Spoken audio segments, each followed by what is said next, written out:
পারবেন। নবীজি ভবিষ্যৎবাণী করেছেন, জেনাকে এই উম্মতের একটা অংশ হালাল মনে করবে, মাদককে এই উম্মতের একটা অংশ হালাল মনে করবে, এই উম্মতের মধ্যে সমকামিতা ছড়িয়ে পড়বে,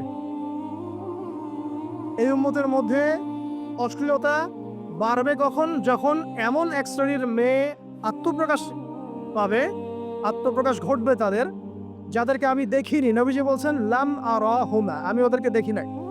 দুই শ্রেণীকে আমি দেখি নাই। তার মধ্যে এক শ্রেণী হচ্ছে নিসাউন ক্যাসিয়াতুন আরিয়াত, এমন এক শ্রেণীর মহিলা যারা কাপড় পরেও বাইরে নগ্ন হয়ে থাকে। মুমিলাত মাইলাত, মানে নিজেও সিডিউস হবে, অন্যকেও সিডিউস করবে। তো শব্দটা এই আর কি। এই শব্দের এই শব্দ 1450 বছর আগে নবীজি বলে গেছেন যে দুই শ্রেণীর মানুষকে আমি দেখি নাই। লাম আরাহুমা, আমি দেখিনি মানে ওই যুগে এরকম গেটআপে কোনো মেয়ে চলতো না।